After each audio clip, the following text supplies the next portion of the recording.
بسم الله والصلاة والسلام على رسول الله. مرحبا بكم معايا في فيديو جديد. اليوم ان شاء الله غادي نقدم معكم واحد طويجين 5 ديال الخضر الموسم، الملوخيه والسلاوي والبطاطا للاطفال. ضروري تنديروا ديك البطاطا للوليدات. تنتمنى يعجبكم، تبعوا معايا حتى الاخير، ما تبخلوش علينا باللايكات الجميله ديالكم والتعاليق المحفزه، وفعلوا الجرس باش يوصلكم كل جديد.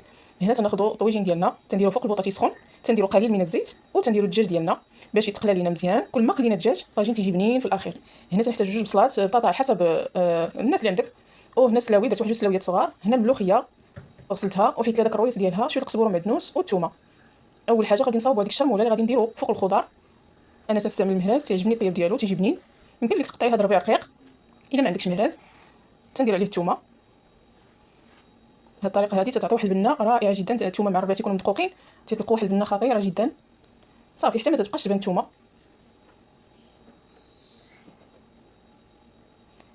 واحد الملعقه صغيره ديال مطيشه مركزه. تنضيفوا الملحه ملعقه صغيره باش تملح لينا ديك الخضره. تنضيف شويه ديال القزبور مدقوق. تنضيف شويه ديال البزار، ما تنكثروش البزار.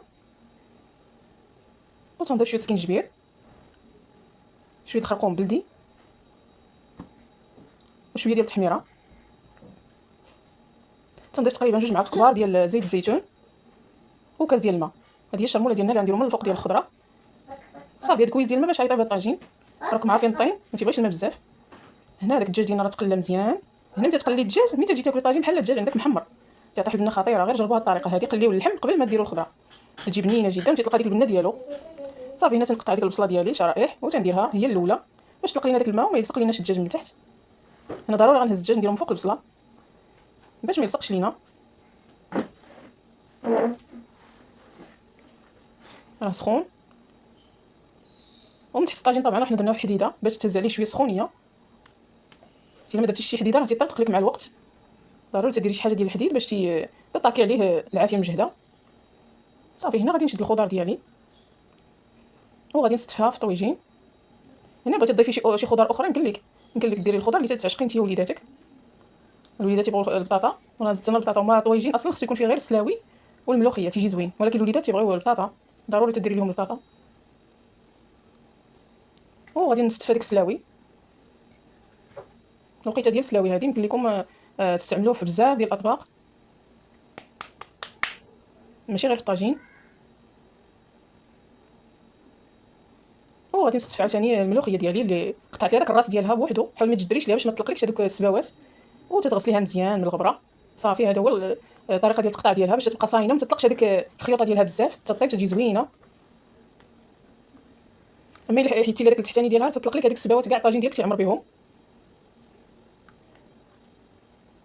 هذه مهمه للمفاصل، الناس اللي عندهم مشكله في المفاصل وعندهم احتكاكات، اللي ما عندهمش هذيك الزيت ديال الركابي اللي تتكون هذوك الاحتكاكات مباشره ديال العظام. هذه مزيانه تبارك الله، غير ديروها في الوصفات ديالكم، راه مهمه المفاصل واحد الدرجه كبيره. استعملوها في هذه الوقيته ديالها، فيها واحد الماده مهمه. هنا ديك الشرموله ديالنا تنحاول نوزعها على الطاجين ديالي كله على هذا الشكل. في الاول جهدي عليه واحد شويه حتى تيبدا يغلي، عاد نقصي البوطه، خليها طيب، خليه يطيب على خاطرو. هذه هي الطريقه باش ها انت تبارك الله. دابا طلق الماء ديالو، ضرب واحد ربع ساعه. صافي طلق الماء ديال الخضر كلها طلقت الماء ديالها. تتحاولي تبقاي توزعي هذاك المرق فوق الخضر باش تيجيو مشربين بالمذاقات ديال العطريه والملحه. صافي وتسدي عليه وخليه ينقص، قصي عليه البوطه وخليه حتى طيب الخضره ديالك مزيان. راه ما تاخذش بزاف ديال الوقت، تقريبا واحد ساعه ما كان طويجين كامل تيكون واجد. رائع جدا شكلا ومذاقا. تنتمنى يعجبكم وتجربوه في البيوت ديالكم، وما تبخلوش علينا باللايكات الجميله ديالكم، التعاليق المحفزه. رائع جدا. هاد الملوخيه راها مهمه في هذا الفصل نتناولوها احنا وليداتنا. مهمه هذيك الماده اللي تطلق، راها مهمه جدا للمفاصل. تنعاود نكررها، تناولوها بكثره في هذا الوقت هذا، راها مهمه. وكما تنعرفوا الناس الاغلبيه في هذا الوقت يعانيوا من الركاب ديالهم والمفاصل ديالهم. هذه واحد الخضره اللي فيها هذيك الماده الجيلاتينيه مهمه للمفاصل والركب. تنتمنى تجربوا هذا الطاجين ويعجبكم، وبارطاجيو الفيديو مع الاصدقاء الاحباب والاهل. ما تنسوناش من اللايكات ديالكم، التعاليق المحفزه، وفعلوا الجرس باش يوصلكم كل جديد. شكرا لكم على حسن المشاهده وعلى الوقت ديالكم، والى فيديو اخر بحول الله. خليتكم على خير. السلام عليكم ورحمه الله تعالى وبركاته. بسم الله والصلاة والسلام على رسول الله. مرحبا بكم معايا اخوتي خواتاتي فيديو جديد. تنتمنى تكونوا بخير وعلى خير. ما عندك حتى شي حاجه في الدار اخر الشهر، عندك شويه ديال لي بات، اجي نحضروا واحد الوصفه رائعه للعشاء تيحبوها الكبار والصغار، ما فيهاش بزاف ديال المقادير وما تاخذش بزاف ديال الوقت، تتجي رائعه بنينه، واحد المذاق رائع جدا بدون لحوم. تنتمنى يعجبكم الفيديو، ما تنساوناش من لايكات اشتراكات وفعلوا الجرس باش يوصلكم كل جديد.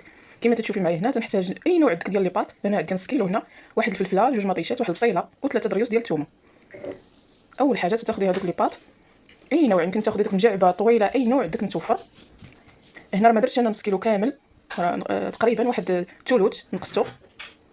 تنضيفوا الملحه وتنديرو تسلق مده ديال 10 دقائق تيكون واجد. تناخذوا ديك البصيله ديالنا تنشلضوها، قطعيها كما قطعتيها ماشي مشكل. كذلك المطيشه تنحيد ليها هذاك الراس ديالها ضروري، هذاك الشيء ما تيبغيش يطيب. نقطعها حتى هي هكاك كما قطعتيها ماشي مشكل، غادي نوريك علاش. تنتمنى تكملوا معايا الفيديو حتى الاخير، ما تنساوناش من دوك اللايكات ضروري الفيديو باش الفيديو يشوفوا اكبر عدد من المشاهدين. تنقطعوا الفلفله كذلك، الفلفله الخضراء تعطيها واحد النكهه رائعه جدا، تتقطع اعتباطيا ماشي ضروري اي شكل. هنا تنمشيو المقيله ديالنا تنديروا فيها شويه الزيت نباتيه، تنشعلوا عليها البوطه تسخن الزيت وتنضيف هذيك البصيله والثومه. هنا غادي نشحر هاد البصله، هذه البصله تاخذ واحد شويه د الوقت على باقي الخضار. غادي نحركها مزيان نسد عليها باش تهود واحد دقيقه صافي، مشات نزلات. هنا غادي نضيف هذوك الخضار، البطاطا او عفوا المطيشه والفلفله اللي قطعنا صافي. غنحرك هادشي مزيان، غادي نشحرو مزيان بحال غنقليه، نتوما تقليه مزيان صافي وتسدي عليه وخليه واحد جوج دقائق. هنا راه باقي شاد راسو، نحرك مزيان. وصفه رائعه جدا، خفيفه ظريفه، غادي يعشقوها الاطفال ديالك المحبين ديال المعجنات او لي بات. نعاود نسد عليها مره اخرى صافي. هنا غادي تيبان لك راه صافي تشحرات وهودات الخضره كامله، مطيشه، الفلفله، البصله، تعطي واحد المذاق خطير. بهذه الطريقه هذه غير جربيها. هنا تناخذ لالوش الاولى من هذيك الماء ديال لي بات فاش تسلق، لالوش الثانيه، جوج ديال ليلوش درناهم ديال الماء ديال لي بات فاش تسلقات طايبين، وفيهم هذاك النشا تيخلي هاد الخضر هذه تتعلك صافي. تناخذ هاد الخضر هادو وتنديرهم في اي حاجه تطحني بها. انا درتهم في الهاشواغ، يمكن لك ديريهم في مولينيكس خليهم يبردوا شويه وطحنيهم. انا هنا درتهم في الهاشواغ ديال الدجاج صافي، وغادي نطحنهم مزيان على هذا الشكل هذا. عرفتي واحد المذاق رائع ديال الفلفله مع المطيشه والبصله الثومه، تيجي خطير جدا، غير جربي هذه الوصفه. هنا ديك المقيله فاش شحرت هذيك الخضره ديالي غادي نضيف عليها هذيك المسحوق، هذيك لاصوص اللي درنا ديال الفلفله والمطيشه والبصله والثومه اللي طحنا مزيان، تيجي على هذا الشكل هذا. غادي نردها البوطه ونضيف واحد الملعقه كبيره ديال زيت الزيتون،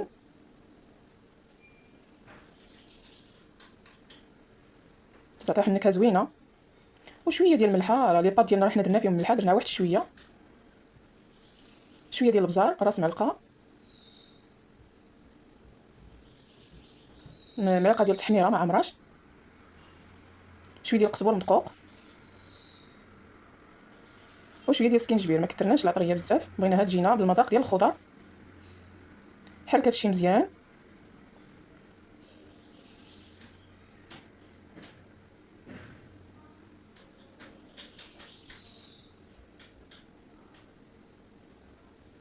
بحال تنشفها من الماء صافي. راه واجده هاد لاصوص هادي، غادي نرمي عليها هذيك لي بات اللي سلقنا في الملحه، الماء والملحه. تجي خطيره هاد الوصفه، غير جربوها، انا متاكده غادي تعجبكم، اقتصاديه جدا بدون لحوم، سهله وبسيطه وسريعه صافي. هنا درنا لي بات ديالنا، غادي نحرك هادشي مزيان حتى تتجانس لي بات مع هذيك لاصوص اللي درنا. المذاق ديال الفلفله تيعطيها واحد النكهه خاصه. هي راه فوق البوطه دابا، شاعلين عليها البوطه وتنحركوا باش تعلك لينا مزيان. هنا تنضيف واحد شويه ديال الزعتر، غادي نحكو بين يديا، تجي رائعه بهاد النكهه هادي. وانا تنحرك. هنا يمكن لك تضيفي لي عندك فرماج، المحبين ديال الفرماج، انا بغيتها تجيني خفيفه وتجي صحيه صافي. وها الطبق ديالنا واجد رائع جدا، انت تبارك الله تيجي معلب بلا فرماج بلا والو، والمذاق يا سلام. تنتمنى يعجبكم هذا الفيديو وتبارطاجيوه وتديروه في ديوركم وتبارطاجيو مع الاصدقاء ديالكم، الاحباب، الاهل، الاصدقاء. وما تنسونيش من اللايكات الجميله ديالكم، التعاليق المحفزه. شكرا لكم على حسن المتابعه وعلى الوقت ديالكم، والى فيديو اخر بحول الله. السلام عليكم ورحمه الله. بسم الله الرحمن الرحيم. السلام عليكم ورحمه الله. كما تشوفوا معايا اليوم ان شاء الله غادي نقدم معكم عشاء خفيف، وجبه اقتصاديه غير مكلفه وبدون لحوم، سهله وسريعه، تتوجد في اقل من 10 دقائق. تنتمنى تعجبكم وتجربوها في البيوت ديالكم مع هاد الغلا. هادو هما الوجبات اللي تنحتاجوا. ما تنسونيش من واحد اللايك، اشتراك الناس اللي ما مشتركينش، وفعلوا الجرس باش يوصلكم كل جديد ان شاء الله. شعار قناتنا الوصفات الاقتصاديه الغير مكلفه. تنتمنى يعجبكم. ما تنساوش هذيك اللايك الله يرحم الوالدين. المهم هنا تنحتاجوا 2 فلفلات حمرين، 2 فلفلات خضرين، 2 فرماجات، 2 بيضات، واحد طريف ديال الكاشير ولا ما عندكمش بلاش، وواحد البصله. الا لقيتوا اختي المقادير وشفتوا المقادير ديروا هذيك اللايك، ديروا هذيك اللايك ضروري اللايك. ما تخرجوش من الفيديو بلا ما ديروا اللايك فضلا وليس امرا. المهم تناخذوا ديك البصيله ديالنا تنقطعوها. هاد الوقيته هادي راه تشوفوا البصله تتبدا تنبت، ضروري تحيدوا لها داك الدخلاني، تيكون شي شويه بحال بغا يخماج. بحال البصله اللي بغيتي البيضه، الا عندك البيضه ديريها، الا بغيتي الحمراء ديريها، قطعيها رقيق وقطعيها على جوج كما تشوفي معايا باش تبان لينا البصله في الطبق ديالنا. ما نديروش رقيقه بزاف حيت هاد البصله هادي دغيا تذوب مع الطياب، تذوب صافي. تقطعيها وتنتقلوا للفلافل ديالنا. الا كانت عندك حتى الفلفله الصفراء ضيفيها. المهم الطبق سريع جدا هذا حيت الفلفله دغيا تطيب والبصله دغيا تطيب. تنتمنى ما تبخلوش عليا باللايك ديالكم، وشوفوا دخلوا القناه ديالي وشوفوا الوصفات اللي فيها. راه وصفات جد اقتصاديه سهله وفي المتناول ديال الجميع. تقطعي هاد الفلفله ديالك دويورات. هانتوما شفتوا الطريقه كيفاش نحيد لها داك الدخلاني. تنخشي الموس وتندورو، تنحافظ على الشكل ديالها الدائري صافي، وتنقطعها رقيقه. راه دغيا تطيب تبارك الله. هذا الطبق هذا تجي فيه واحد البنه رهيبه جدا. تنتمنى تجربوه. ما بقيناش قادين نوقفوا بزاف في الكوزينه، راكم عارفين بنادم في الاخر ديال النهار تيكون عيان، تيبغي يدير شي وصفه سهله وما فيهاش الوقت وتكون بنينه وما فيهاش مقادير بزاف. صافي، قطعنا البصله ديالنا والفلافل. غادي ناخذوا واحد المقيله وغادي نديروا فيها واحد شويه ديال الزيت، مقدار 3 المعالق تقريبا. صافي نشعلوا عليها ونخليوها طيب، ونديروا فيها البصله ديالنا ونشحروها مزيان. هذيك البصيله راه دغيا تبارك الله تتهود. هانتوما كما تشوفوا البصله البيضاء راه تطيب اقل من البصله الحمراء. صافي ملي تنسدوا عليها باش نسهلوا وتنسرعوا عمليه الطياب ديالها. راه دغيا تبارك الله. صافي هانتوما تشوفوا راه مشات نزلت البصله ديالي. تنضيفوا عليها دوك الفلافل. الفلفله الملونه راه موجوده في السوق هاد الايام، نستغلوها. صافي تنحطوها في المقله ونديروها حتى هي تتشحر. نخلط هادشي مزيان، نحاول نخلط هادشي مزيان باش ما تبقاش البصله من التحت تلصق. شوف تبارك الله الالوان، ملي تيكون الالوان بزاف في الطبق تيكون مشهي، تيشهي بالالوان ديالو. العين دائما تتاكل قبل من البطن. تنحاولوا دائما نديروا الوان زاهيه في الاطباق ديالنا. غطيت عليها المره الاولى وغطيت عليها المره الثانيه باش تهبط لي الفلفله مزيان. هذه المره الثانيه اللي غنغطي فيها عليها. تندير هاد ديال الطاجين، هاد الغطايه تبارك الله تتشد هذيك السخونيه ديالها، تتشدها في هذيك المقله دغيا ما كاملاش دقيقه تتهود الفلفله ديالي. صافي تناخذ هنا واحد نصف كاس من الماء وتندير فيه واحد المعلقه صغيره ديال مطيشه الحك. صافي تنخلط هادشي مزيان. الا ما عندكش مطيشه الحك حكي واحد مطيشه ولا جوج صافي، وتنضيفها على الطبق ديالي. نخلط هادشي مزيان. هانتوما شوفوا تبارك الله الطبق بدا تيبان معلك. ونبدا ان شاء الله ندير العطريه ديالي. تندير واحد نصف ملعقه الملحه، واحد شويه ديال البزار، ما تكثريش البزار، واحد نصف ملعقه ديال القزبر المدقوق، كركم او الخرقوم بلدي، تحميره. وتنخلط هادشي مزيان. واللي بغى يدير الحار يديرو، هذيك السودانيه راه كلشي عارفها حتى هي تجي زوينه. نخلط هادشي مزيان. وهنايا تنضيف هذاك الكاشير ديالي. الا ما بغيتيش ديريه هذا غير اختياري، ما ديريش، اكتفي بالخضار وبالبيض والفرماج.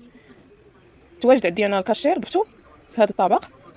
صافي هنايا حكيتو على هذا الشكل طولي رقيق. ثم هذه المرحله الاخيره غادي نضيف هذاك الفرماج ديالي، داك الفرماج مثلث، تنقطعوه طريفات صغار وتنغنيو به الطبق ديالنا. هنا كما تنقول لكم دائما اللي متوفر عندك غادي تخدميه. بنادم ما يكلفش على راسو. ونديروا وصفه اقتصاديه سهله ما فيهاش المقادير بزاف، اللي متوفر عندنا في البيت نخدموه. تيبقى الابداع ديال المراه وطريقه ديال التقديم وطريقه ديال الالوان اللي خدمتي في الطبق، تيبقى الابداع ديالك. هنا خديت 2 بيضات، غادي نضيف عليهم شويه المعدنوس باش نديروا داك اللون الاخضر. راكم عارفين اللون الاخضر تيعطي الاطباق ديالنا واحد الجماليه. صافي تنخوي على داك البيض وداك المعدنوس. صافي ما بقى لنا والو والطبق يوجد. تنغطيو عليه باش يطيب هذاك البيض ديالنا، راه دغيا تيطيب ما كاملاش دقيقه. تنحاول نحركو باش هذاك البيض دغيا يطيب. تنتمنى يعجبكم هذا الطبق وتوجدوه في المنازل ديالكم في العشاء ولا الغداء. وصفه جد اقتصاديه، مكونات متوفره في كل بيت. شكرا لكم على حسن المشاهده وعلى الوقت ديالكم وعلى اللايكات ديالكم وعلى التعاليق ديالكم الجميله. شكرا لكم، خليتكم على خير والى فيديو اخر بحول الله. السلام عليكم ورحمه الله تعالى وبركاته. بسم الله والصلاة والسلام على رسول الله. مرحبا بكم معايا خوتي وخواتاتي في فيديو جديد. تنتمنى تكونوا بخير وعلى خير. كما تتشوفوا معايا وصفة اليوم الاقتصادية مقيلة سهلة مهلة بنينة ولذيذة وتتوجد بسرعة، يمكن لك توجديها في 10 دقائق للعشاء أو الغداء. تنتمنى تتبعوا معايا الفيديو، ما تبخلوش علينا باللايكات ديالكم والاشتراكات الناس اللي ما اشتركوش والتعليقات المحفزة. تنحتاجوا هنا واحد نص صدر ديال الدجاج مقطع، واحد الفلفلة حمراء مقطعة، عندي هنا 2 فلفلات خضرين غادي نقطعوهم، وواحد البصلة كبيرة حتى هي غادي نشلضوها. تناخذوا ديك الفلفله اللي ما مقطعاش نقطعوها، تنحيدوا لها ديك الطريبيشه ديالها وهذاك اللب ديالها وهذوك الزريعه، نحاولوا نتخلصوا منهم. هذا الطبق هذا رائع جدا وغادي ان شاء الله نديروه بواحد النكهه زوينه وبنينه تعطي واحد البنه رائعه. غير تبعوا معايا الفيديو حتى الاخير ان شاء الله، وشجعوا هذه القناه الا شفتوها تستحق التشجيع باللايكات ديالكم وبالتشجيعات ديالكم، التعليقات المحفزه باش نزيدوا ان شاء الله لقدام. وإلا عندكم شي ملاحظه فاحنا تناخذوها بعين الاعتبار. هنا عندنا هاد الخضر راه دغيا تيطيبوا، يمكن لك تضيفي خضر اخرى كالفلفل الاصفر ولا خيزو قورجيط، هادو كاملين اختيارات يمكن لك تضيفيهم وتغني الطبق ديالك. تنبدا نقطع هذيك البصله ديالي، البصله حتى هي تنقطعها طريفات صغار باش طيب لينا، حيت هي اللي شويه تاخذ طياب في هادشي هذا كامل. وتنحاولوا هاد البصله هادي نعطيوها الوقت في الطياب، حيت هي متى طيب تطلق واحد البنه رائعه للطبق. هذه من المقيلات السهله والبسيطه الاقتصاديه والبنينه، واحد البنه فيها رائعه جدا، غير جربيها غادي تعرفي علاش تنهضر. صافي قطعنا البصيله ديالنا، تناخذ واحد المقيله تنديروا فيها ربع كاس من الزيت تقريبا، وتنديروا البصله ديالنا باش تشحر مزيان. البصله ضروري تخليها باش تهبط، باش تطلق هذيك البنه ديالها. نحركها مزيان في هذيك الزويته تنشحرها. طبق ساهل جدا ولكن البنه فيه راه رائعه وتنفعنا للعشاء، تنكونوا زربانين ما فينا ما يوقف وما فينا ما يطيب حتى شي حاجه. تنحتاجوا الحوايج الخفيفه السهله والبسيطه. فهنا من نزلت البصله ديالي غادي نضيف المكون الثاني، تنضيف هذيك الطريفه ديال الدجاج، صدر ديال الدجاج نص صدر تقريبا ما كاملش، راه دغيا تيطيب، بالخصوص الا كنتي غسلتيه بالحامض وبالملحه راه اللحم ديالو تيكون فتي. ونحرك هادشي مزيان وتنسد عليه، تنسدو عليه باش نسرعوا من الطياب ديالو. انا هنا تنسد عليه بواحد الغطايه ديال الطاجين تتشد السخونيه. انت تبارك الله الدجاج ديالنا راه مشى طاب. صافي غادي نضيفو ان شاء الله دابا الفلافل الحمراء والخضراء، ولا كانت الصفراء يمكن لك تضيفيها باش تغني الالوان ويكون طبق ملون. كل ما كانوا الالوان طبق تيكون تيشهي، كما تنقولوا العين تاكل قبل من المعده. صافي نحرك هادشي مزيان نشحرو. وهنا غادي نبدا نضيف العطريه ديالي، نصف ملعقه ديال الملحه، نصف ملعقه ديال الخرقوم البلدي، ونصف ملعقه ديال السكينجبير، شويه راس معلقه ديال البزار، ونص معلقه ديال القزبور حبوب مدقوق. صافي نحرك هادشي مزيان باش يتجانس لينا هاد العطريه مع هذيك الخضره ديالي والدجاج. هانتوما شوفوا كيفاش ولا الطبق ديالنا تبارك الله من دابا تيبان الالوان الزاهيه. تنسد عليه باش يطيب دغيا ويتشحر دغيا. ها هو تبارك الله قريب يطيب دابا، مشى طاب. تنخلط باش ما تلصقش ليا المقله من التحت.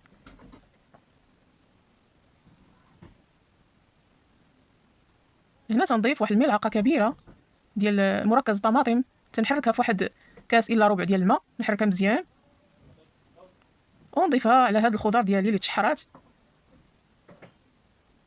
الا ما عندكش مركز طماطم يمكن لك تحكي 2 مطيشات. صافي نخلط هادشي مزيان، تيجي طبق رائع جدا وتيشهي.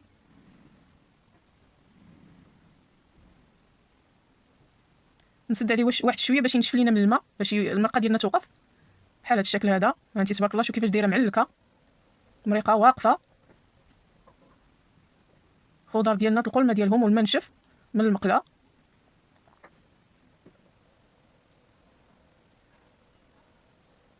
دابا ان شاء الله غادي نضيف هذيك النكهه اللي قلت لكم، غنضيفوا واحد شويه ديال الزعتر تعطيها واحد المذاق خطير جدا. غير جربوها بهذه النكهه، ما درناش الثومه والربيع، درنا الزعتر تعطيها واحد المذاق رائع جدا. تنتمنى تعجبكم هذه المقيله وتجربوها. نضيفوا واحد شويه ديال المعدنوس خضر غير للجمال ديال الطبق. شكرا لكم على مشاهده الفيديو وعلى الوقت ديالكم. ما تنسوناش من اللايك ديالكم الا نسيتوه هبطوا ديروه. شكرا لكم والى فيديو اخر ان شاء الله. السلام عليكم. بسم الله والصلاة والسلام على رسول الله. اليوم إن شاء الله غادي نقدم معكم واحد المقيلة ساهلة مهلة من وصفاتي الاقتصادية للغداء أو العشاء في مدة جد وجيزة، ما تتكملش 10 دقائق تيكون الطبق ديالك واجد رائع سهل وسريع ولذيذ. المكونات متوفرة في كل بيت. تنتمنى يعجبكم الفيديو، ما تنسونيش من اللايكات ديالكم، اشتراكات وتفعيل الجرس باش يوصلكم كل جديد إن شاء الله. نبداو إن شاء الله. طبق تناخذوا واحد ربع صدر ديال الدجاج، واحد الكبدة ديال الدجاج. هاد الكبدة هادي اختيارية، الا ما عندكش بلاش. تنحاولوا نقطعوا هاد الدجاج مربعات متوسطه. الدجاج تيكون مغسول من قبل بالحامض والملحه. ملي تنغسلوه بالحامض والملحه تيتبنن، ما تتبقاش فيه هذيك الزفوريه وتيطيب بسرعه فائقه، تيكون هشيش تبارك الله، ما تياخذش بزاف ديال الوقت ومنسم بالحامض. حتى تنكمل الكميه ديال الدجاج. ناخذ هذيك الكبده ديال الدجاج هي تنقطعها. وصفه سهله ما فيهاش بزاف ديال المقادير وسريعه. حنا تنقلبوا على الوصفات السريعه والاقتصاديه. واحد البصله تكون كبيره تنقطعها مربعات صغيره على هذا الشكل هذا. البصله تتواتى مع الدجاج تجي رائعه جدا. ملي تنكمل البصله ديالي تناخذ فلفله، ناخذ 2 فلفلات خضرين نقطعها على طول، نحيد لي هذيك الدخلاني ديالها وهذيك الزريعه وتنقطعها حتى هي مربعات صغيره. هذا 10 دقائق تيكون واجد. هذا الطبق هذا ما فيهش بزاف ديال الوقت نهائيا وتيجي تبارك الله لذيذ جدا. وصفه سريعه وتجي رائعه جدا لذيذه وبنينه. غير جربوها غادي تعجبكم ان شاء الله. صافي ملي وجدت الخضر ديالي قطعتهم، قطعت الدجاج، تنمشيو للمقيله تنضيفوا فيها واحد ملعقتين كبيرتين من زيت المائده. تنشعل عليها تنخليها تسخن وتنضيف البصل. اول حاجه البصله هي الاولى، دائما تنبداو بالبصله تتكون شويه تتاخذ واحد شويه ديال الوقت باش تنزل وما تبقاش ليا عاصيه في الاخر حتى تنشحرها مزيان بوحدها وتطلق هذيك البنه ديالها. عاد تنضيف باقي المكونات، خلطها مزيان ونسد عليها بغلاقه ديال طاجين باش دغيا تنزل. مره تنحركها. هنا غادي نضيف الدجاج ديالي حتى الدجاج دغيا تبارك الله، حيت راه قلت لكم في الاول ملي تغسليه بالحامض راه تيهرى وتيكون ساهل في الطياب، تيطيب دغيا بسرعه. خلط هادشي مزيان ونسد عليه بالطاجين، غلاقه ديال الطاجين دغيا عندي تبارك الله مشى طاب. ها انت شوفي تبارك الله، انت راه طاب بسرعه تيطيب، ما تياخذش بزاف ديال الوقت، 3 دقائق 2 دقائق صافي مشى طاب. هنا تنضيف الفلفله ديالي وهذيك الكبيده ديال الدجاج صافي حتى هي نشحرها مزيان نحركها ونسد عليها باش دغيا ترجع عليها السخونيه وطيب دغيا.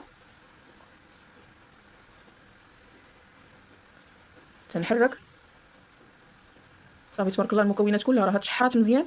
هنا تناخذ واحد الكاس ديال الماء وتنضيف فيه ملعقه صغيره مطيشه الحك، مطيشه المركزه صافي، ونضيفها عليه. نحرك هادشي مزيان ونبدا نضيف العطريه ديالي، الملحه ربع ملعقه ابزار، قزبور مدقوق ربع ملعقه، خرقوم حتى هو، وسكينجبير نصف ملعقه ديال التحميره. نحرك هادشي مزيان باش يتجانسوا ليا هاد التوابل مع هذيك الخضره والدجاج. شوف تبارك الله الطبق بدا تيبان معسل تبارك الله. هادشي راه دغيا تبارك الله 10 دقائق تيكون الطبق ديالك واجد. سد عليه 1 دقيقه ولا ما كاملاش صافي. يمكن لك تاكليه بحال هكا، اما يمكن لك ديري بحالي. هنا نسيت هاد المكون ديال الزعتر، حتى الاخر لحظه عاد ضيفيه تيخلي هذيك النكهه الرائعه ديالو.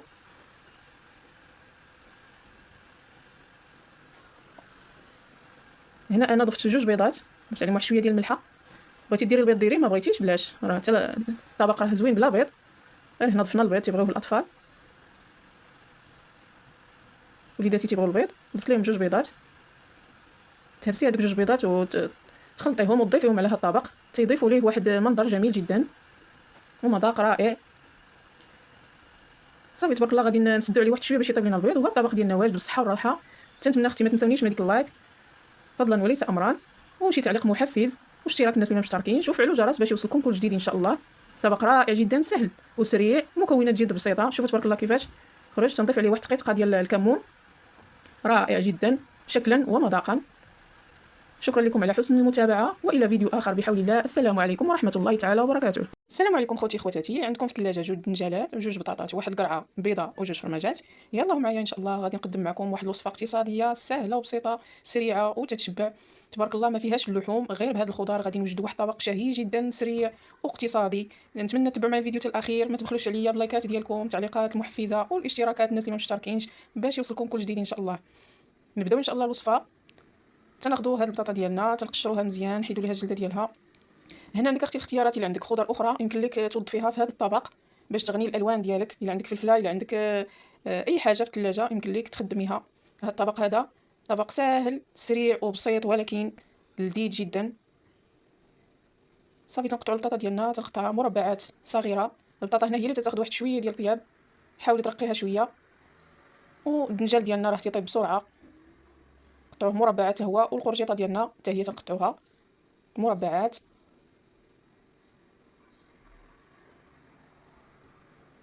10 دقائق. هاد الوصفه راه تكون واجده سهله وبسيطه بدون لحوم، ببيضه واحده تيجي رائع جدا. تندير في المقله ديالي واحد ربع كاس ديال الزيت النباتيه، تندير فيها ديك البطاطا ديالي والدنجالات، تنديرهم يتشحروا مزيان ويطيبوا. راه دغيا تيطيبوا تبارك الله، ما غاديش تلقاي معاهم الصعوبه. تنخلط هادشي مزيان وضروري تنسد عليهم، تنغطي عليهم. عندي انا تنغطي بهاد الغطايه ديال الطاجين تشد السخونيه. صافي نقلب مزيان، انا تنقلب وتنشوف البطاطا ديالي واش طابت. نحاول نقلب باش ما تلصقش ليا. صافي تنغطي عليها للمره الثانيه حتى تتنزل ليا هذيك البطاطا مزيان، نحس بها طابت. تنضيف عليها هذيك القرجيطه ديالي اللي قطعت مربعات صغيره. نخلط هادشي مزيان. القرجيط راه دغيا تطيب، ما عندهاش ما تاخذش بزاف ديال الوقت. نغطي عليها نخليها تنزل حتى هي. صافي هنا الخضر ديالي كلهم نزلوا. تناخذ هنا نصف كاس من الماء، تنضيف عليه ملعقه صغيره ديال مطيشه الحك، مطيشه مركزه. تنخلط هادشي مزيان ونخويه على هذوك الخضر ديالي. نخلط هادشي مزيان ونبدا نضيف ان شاء الله التوابل ديالي، التوابل اللي عندك هذيك اللي تديري دائما في المرق ديالك. هانتوما تبارك الله الخضر كلها تبارك الله راه طابت. تنضيف لها نصف ملعقه ديال الملح. عندي هنا واحد شويه ديال البزار، قزبور مدقوق، الكركم او الخرقوم البلدي، شويه ديال سكينجبير وتحميره. الناس اللي تيبغيو الحار غادي نزيد شويه ديال السودانيه، اللي ما تيبغيش الحار ما يزيدهاش. هادو هما التوابل اللي عندي. نخلط هادشي مزيان، تجي معسله تبارك الله مقيله يا سلام. هنا واحد الاضافه، عندي واحد شويه ديال الزيتون وضفتو، الا ما عندكش بلاش، هذا غير اضافه. تنسد على هادشي واحد شويه باش يتشحر، باش نوجدوا الفرماج ديالنا اللي غادي نخويو عليها من الفوق. عندي هنا واحد البيضه. هذا الفرماج هذا اللي غادي نصاوبو يمكن ليك تستعمليه في بزاف ديال الوصفات، في البيتزات وفي ليكيش وفي بزاف ديال الحوايج اللي تنديروا فيهم هذاك الفرماج الحمار والموتزاريل، هذا تينوب عليهم. اي وصفه فيها الفرماج يمكن لك تستغني عنه وديري هذه الوصفه هذه. فرماج جوج فرماجات، واحد البيضه، شويه ديال الزيت النباتيه، واحد شويه ديال الملحه، وراس معلقه ديال البزار. صافي تطحني هادشي مزيان مولينيكس. المذاق ديالو تيكون رائع جدا. انا بعدا ما تنخدمش هذاك الفرماج الحمر نهائيا، هذا تناخذو بلاصه هذاك الفرماج تنصاوبو، تيكون على هذا الشكل هذا. صافي المقيله ديالي راها وجدات قبيله، بقى لي غير اللمسه الاخيره. غادي نخوي عليها هذا الفرماج هذا، نوزعو على هذيك المقيله ديالي. نحاول نوزعو مزيان في المقيله، راه تيجي حسان هذاك الفرماج الحمار وداك الموتزاريل، النكهه ديالو رائعه.